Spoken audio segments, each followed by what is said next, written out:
En það verður heilmikið stemning á morgun, laugardaginn 4. júní á Árbakkanu við Hótel Selfoss. Pétur Guðmundsson, kraftakarl, er einn af þeim sem stendur á bak við Hálendaleikana. Heill og sæll. Já, kvöldu sæll. Það er mikil stemning á morgun? Já, heldur betur. Þetta breytist aðeins dagsetningin, þetta átti að vera á sunnudaginn, eða ekki?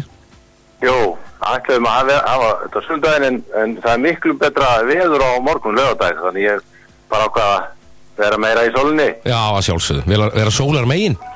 Já. Það Hálendaleikarnir, þetta er nú eitthvað sem að margir þekkja og kannast við og margir hafa gaman af. Það verða margir keppendur þetta morgun, eða ekki? Já, það verða nú reyndar ekki nema 5 í þetta skiptið, en svona rjómin af kösturunum. Þetta eru kastgreinar allt saman. Já. Gamla skoskar, svona kraftagreinar. Og við verðum með 3 bestu Íslendingana og síðan kemur sterkur bandaríkjamaður og sterkur hollendingur. Já, margir 5. Já. Við getum sagt það. Já. Þetta, í hverju er verið að keppa þarna? Þetta eru kastgreinar? Þetta eru sem sé, já, kastgreinar og skotarnir í gamla daga notuðu þetta sem mælikvarða til þess að kanna hversu nálægt höfðingjanum menn væru. Já. Og þeir sem voru næstir höfðingjanum fengu mest að éta. Já. Og það er kastað sem sé steinum á vegalengd, svipað á kúluvarp. 2 mismunandi þyngdir í því. Svo eru lóðköst svona með handfangi og keðju og stóru lóði. Já. Þessu kastað á vegalengd. Það eru 2 mismunandi þyngdir í því líka. Og svo er það þetta 25 kilólóða kasta upp í loft og yfir rá. Og sleggjukast með svona föstu skafti og keppendur eru í sérstökum skóm með svona sverðum framundan sólanum, stingaði svona í grasvörðum til að ná betri festu og geta hallað sér betur aftur á bakk. Já. Og síðan er það frægasta greinin, það er staurakastið. Það er staurakastið, já. Já. Ég var með spurður að því í gær. Keppni sem að hefur oft verið minnst á, það er dvergakastið. Já, það er ástrals, það kemur skotanum ekkert við. Nei. Og bannað hér á landi, skilt mér. Já, nákvæmlega. Já. Herðu, talandi um þessa keppni og skotana, það eru pilsin.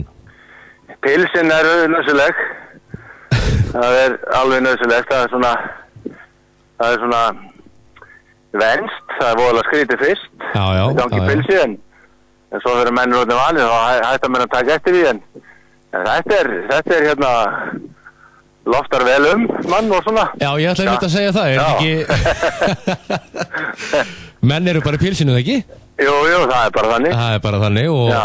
Og veðrið á að vera gott og stutt, pilsin er að vera stutt, eða ekki? Já, pilsin stuttast eftir því sem að hittast í þér herra, sko. Já.